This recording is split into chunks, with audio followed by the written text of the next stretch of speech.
This is definitely my favorite and most challenging airplane to fly. I always learn something when I fly this thing. It's always humbling, but man, do I love flying this thing. Hello Patreon supporters. So this is a bit of a different one. This is like a real-time update from Sweden, which is where I'm at now. So what I'm gonna give you is a bit of real-time flying footage from the Harvard. This was just meant to be a thing I sent to Mikey for plane savers, but it was actually a pretty good learning moment, especially since the last video was about like not screwing up go-arounds and so on. So this is actually a case where you get to see me do a real-world go-around when the tower revoked my landing clearance very last minute. I was basically about to commit to the flare, so it was a good kind of illustration of that. I had sent it to Mikey to use for plane savers. Occurred to me it was something I could send to you guys, but also just because I can't get a real episode done in time for the month end, which is going to be the end of September. Also because I'm working on a secret thing which I need to publish on September 30th based on a content embargo, and I can't even talk about that, but you're going to get exclusive content outtakes from that as well. So again, thanks a lot for your support. I mean, you're basically allowing this whole thing to be possible. What's really cool is we're here in Sweden. I brought my family, and this is a flying community trip. It's the largest flying club in the Nordic region that's invited us out here. They've set it up accommodations for us. We're just about to have a barbecue at this lovely Swedish backyard here in the sunset, and we've got all kinds of amazing flying to share about what it's like to fly out here in the Nordic region. So really exciting content coming. I'm not going to yammer any longer, but thanks for all your support. Please enjoy this exclusive little bit of content. I've got a fun montage of B-roll of me getting the airplane ready that I shot one day, and then the flying footage that I shot a different day. So you'll hear me in the airplane say I didn't shoot the walk around that day, which is true, because I just want to get flying. So fun montage of B-roll that I sent Mikey with music. He probably won't use that music because I don't think he has the same account that I have for licensing. But anyways, so you'll see that footage most likely on plane savers, and then enjoy some real-time flying in the Harvard, and watch for crazy awesome stuff coming up at the end of the month. And thank you again for your support. I definitely could not do this without you guys. Enjoy.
So wasn't that fun? That music just inspired me to cut the coolest ever walk around pulling the plane out. But anyways, we'll get to the go around scene in a second. Just want to interrupt you to show this beautiful Swedish sunset, and also to say I've also got some pretty good IFR content coming. That episode is being worked on while I'm here as well. I won't finish it in time to publish at the end of the month, so I'll be using that to debrief and prepare, because I've canceled all trips basically in the middle of October. I had planned on going to the High Sierra fly-in. I just gotta let it go because I'm so close to the instrument flight test. Dennis is working with me, so we're gonna do a bunch of stuff mid-October. Don't know if I'm gonna knock it out or not before I go on a trip at the end of October, but I'm really trying because I gotta get this done before the winter sinks in. Anyways, so yeah, again, thank you for the support. Instrument stuff is coming. These kind of trips are just killing me, but they're so good. It's a good problem to have, but it's a real problem. Anyways, back to the Harvard and executing a go-around reasonably well. I was thinking I would make a routine video briefing myself while doing pattern work. This is going to be like as if I'm flying with a passenger, just talking through what I'm doing. I'm not thinking about cameras at all. That's why there is no footage of the walk around or any of the initial stuff. I just wanted to get going today. This is definitely the most challenging airplane that I fly, so I take it very seriously. And the cameras are a great tool for debrief. And if you notice I'm not taxiing like an idiot, it's because we taxi this thing. I got a long way to go on this taxiway. I want to make sure no one has turned in front of me or anything has gotten in the way. So you just kind of probably do a little smoother job than what I'm doing now, but I got a tight little spot over here to get in for the run up. So I'm going to have to unlock the tail wheel to spin it around. To do that, you need to push the stick full forward, which I'll do in a second here. Alright, so right about here, full forward, hit the brakes, spin the tail. There we go. And then I'll just get her relocked when I get going. Alright, so we're back to checklist. Keep that stick back. Alright, we're going to switch tanks, check our tank. Mixture is rich. Temperatures and pressures were checked and they're still good. Oil pressure will come up when I add some power. Here comes the power. Watching the oil pressure come up, there it is, going to 1500 RPM. First cycle the prop 3 times. Watch the RPM come down about 400. There it is, back to full fine.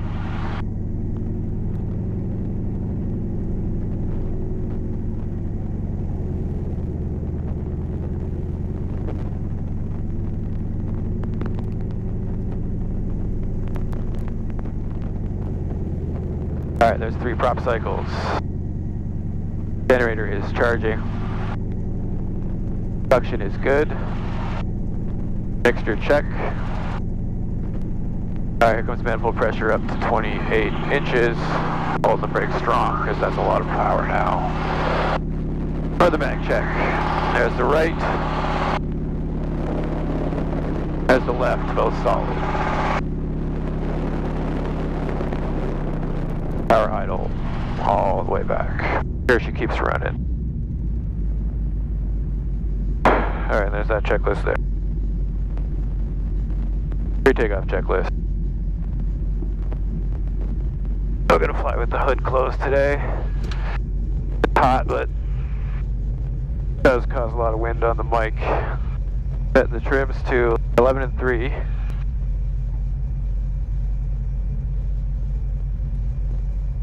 It's cold, prop is fine, fuel is full as tank. Checked on the run up, just check the fuel on the run up. Flaps are going to be 0 for this takeoff. Flaps are 0, verified up. Hills are open. Tags are on both. And I've got lots of runway left here from India on runway 25. Alright, so I'm just going to get myself in position here. At contact tower, holding short of 25 at India.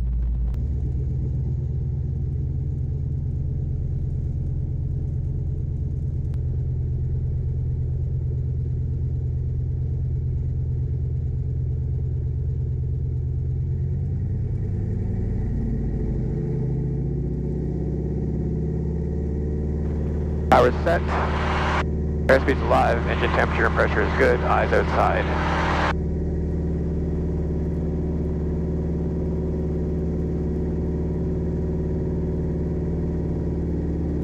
Positive rate, tap the brakes. Gears coming up. Climb out 95.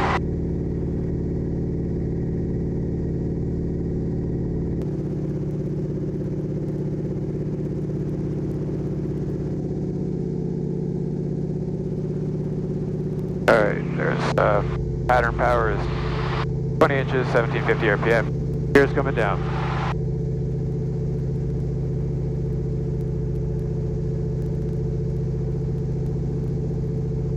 Okay, I heard the thumbs, I got fingers, pins, and lights. Gear is down. And Windsor Tower, Victor and Juliet is on the left downwind, runway 25, rest off go. Victor India Juliet Tower. First spacing, make a full stop and remain on the runway when 320 at 4, clear 2 land, runway 25, keep it in close. Clear land 25, it'll be a full stop and hold on the runway, and we'll keep it in tight, Victor India Juliet. Gear is down, mixture is rich. Prop is full fine. Switches, mags are on both. Everything else is good. Fuel's gonna stay where it is. Gas undercarriage, mixture, prop, switches. Jazz 869, tower set reducing to a final approach speed now, please. Okay, we're slowing it up, Jazz 869 up across the shoreline. 69 tower, number 2, following a Harvard on a tight left base. Okay, we copy Jazz 869 and in sight. Alright, gear is still down. Windsor Tower, this is Alpha Victor Victor, holding short of 30, ready for a takeoff with a slight delay. Alpha Victor Victor tower negative, hold position. Victor Victor.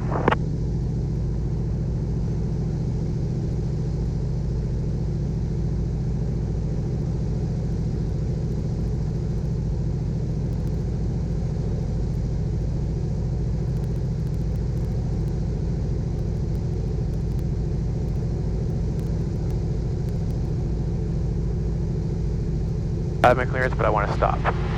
Victor India Juliet tower, pull up, go around. On the go, Victor Juliet. Tower set. Gear's coming up. Jazz 869 tower, wind 330 at 7, clear 2 land, runway 25. 2 land, runway 25, Jazz 869. Flaps are up. Alpha Victor Victor tower, line up runway 30 and advise ready. Victor, line up 30. I thought that was pretty tight, but wasn't tight enough for him. But anyway, that's cool. Cool ramp practice is good.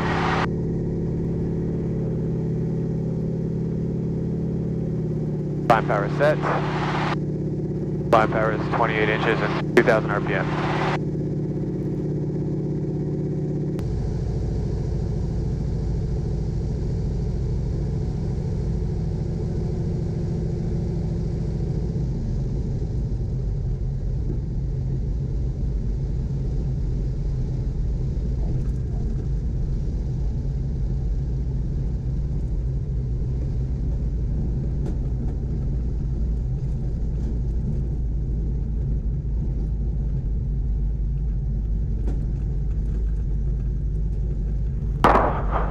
Alright, that landing was beautiful. I'll take it. Heading over to Foxtrot. Alright, hey Mikey, figure I'll give you a quick cockpit tour of the Harvard just after that flight. So let's have a look at some of the stuff I was doing that you might not be able to see. So you got your panel, fairly straightforward, very basic 6-pack. Most important instrument that I was looking at a lot was the tri-gauge for my oil temperatures, pressures, and fuel pressure. You got your manifold pressure and your RPM, which is what I'm using for power setting. I'm gonna get you this cockpit briefing one more time with this camera rolling, just so you have something to cut to. Occurred to me that that might make more sense, so you can see me, an idiot with a camera. Hey Mikey, how's it going? I got my camera here. I'm gonna give you a cockpit briefing of the Harvard. Just got down from a flight, didn't do a lot of shooting before the flight because I wanted to stay in the zone. It's very important that flying comes first, filmmaking comes second. So there she is. There's the cockpit, very basic 6-pack from the 40s essentially. So what do we got here? The most important instruments that I'm looking at are the tri-gauge. Get you close up to that.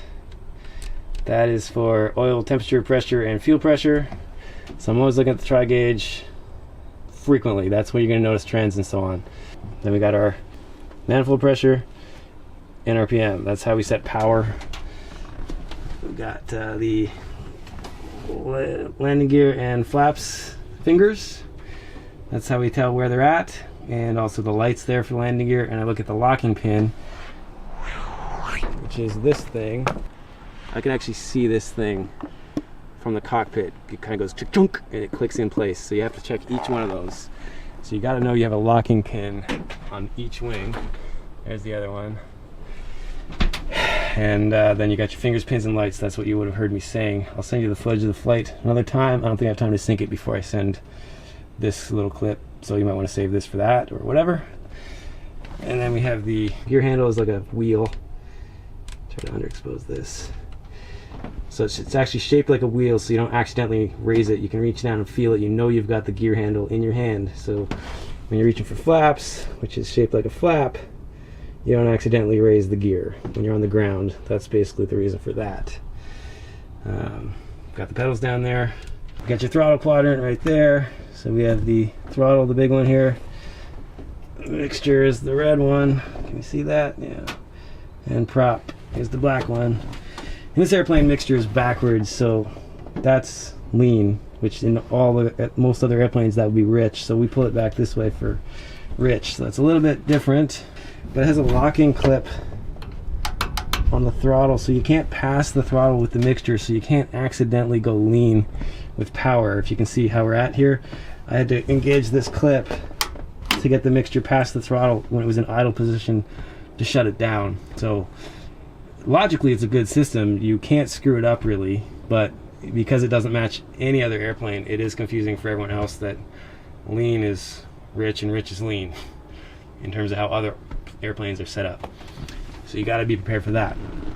Otherwise, we've got the airspeed up there, and always make sure the mags are off before you walk away from the airplane, and we make sure the controls are locked, switches are off, and we're done. See you next time. Don't know how usable that was. It's kind of weird lighting here, but that was the cockpit tour for the Harvard. And the Chippy's just back right over there.